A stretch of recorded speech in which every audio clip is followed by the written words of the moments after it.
À présent, mesdames et messieurs, nous allons écouter le message de monsieur le Premier ministre Ousmane Sonko, qui, comme d'habitude, va nous indiquer la voie à suivre pour un Sénégal prospère, tourné vers l'avenir, sous vos applaudissements.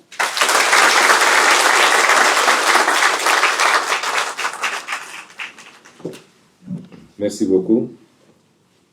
Monsieur le ministre secrétaire général du gouvernement, Madame la secrétaire d'État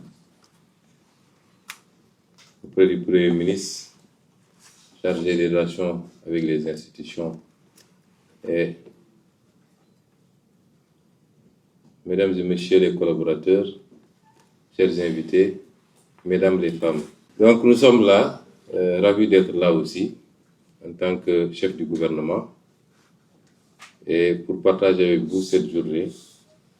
Tout à l'heure, mon assistante est passée, et je lui ai dit, c'est une coïncidence que je sois habillé en blanc. Je ne savais pas que vous seriez tous habillés en blanc.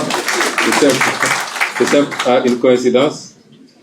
Et je lui ai dit, quel est le programme? Elle me dit, on a 3 ou 4 panels. Je lui ai dit, mais vous, un jour ouvrable. Au lieu d'aller travailler, c'était hier la journée sans réalité.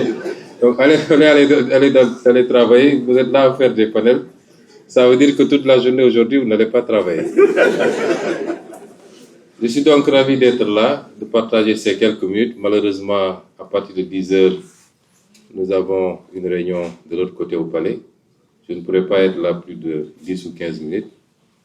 Mais c'est pour marquer aussi l'importance que constitue la femme et les femmes pour toute société qui se respecte, et particulièrement la société sénégalaise, dans laquelle nous avons tous été éduqués dans ce bon vivre ensemble avec nos sœurs, nos mamans, nos épouses que vous êtes.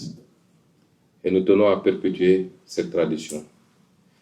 Notre vision de ce que doit être la femme, je crois qu'on l'a suffisamment explicité à travers nos discours, à travers nos récits, mais également à travers les ouvrages que nous avons publiés, mais aussi à travers nos programmes politiques. Il ne s'agit pas de parler d'égalité, il s'agit simplement de tout faire pour que chaque femme ait ce qu'elle mérite. De la même manière que tout homme doit avoir ce qu'il mérite.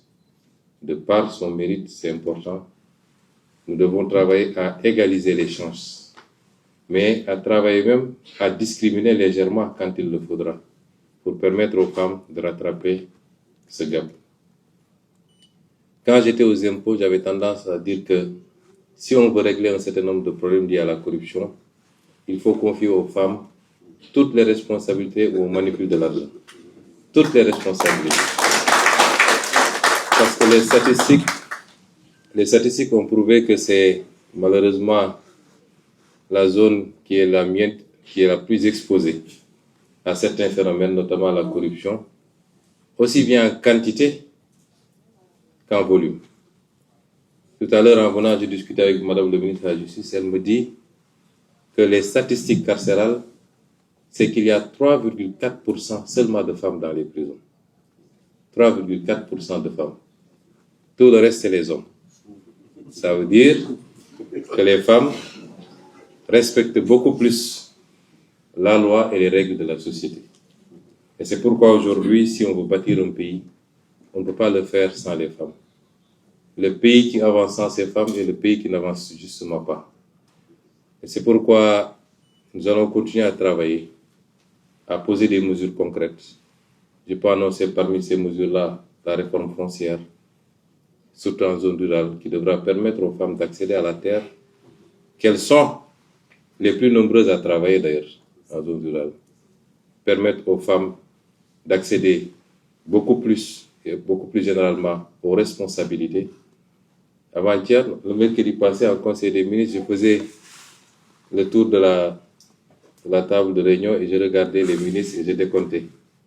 Bon, on a, je crois, 5 femmes, n'est-ce pas, Marie-Rose? 4 femmes.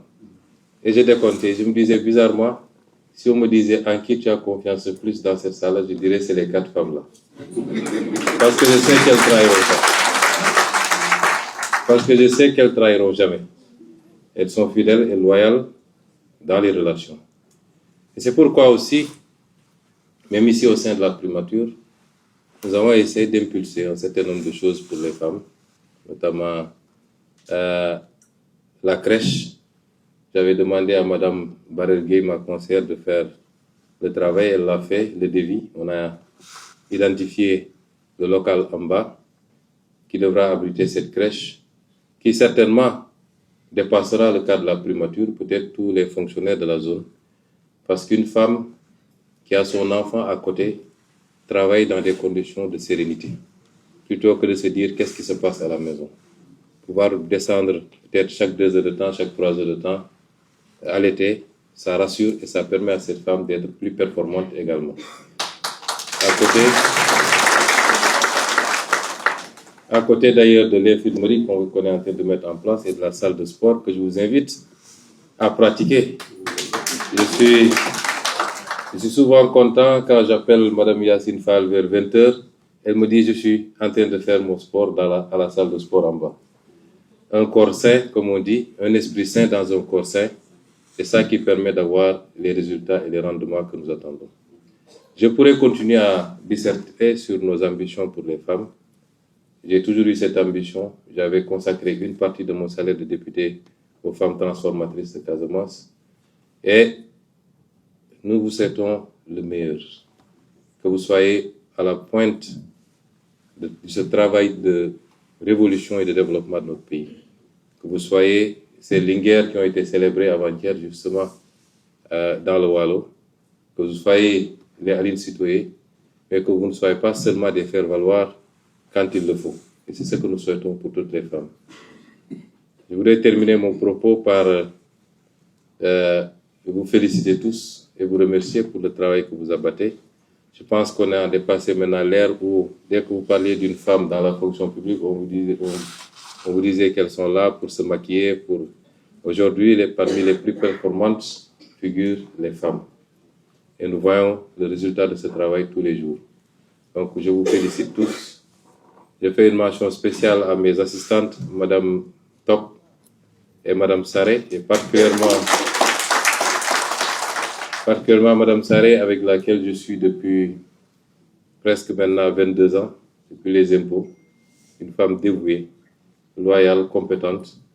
Et je voudrais lui rendre hommage et à travers elle, vous rendre hommage à tous, à toutes, et vous souhaiter une très très bonne fête de 8 mars, que ce soit une fête qui ouvre les portes du progrès, du progrès pour les femmes, de toutes les femmes du Sénégal et toutes les femmes du monde, du rehaussement de votre place dans cette société, aussi bien dans les foyers que sur le champ du travail. Je vous remercie.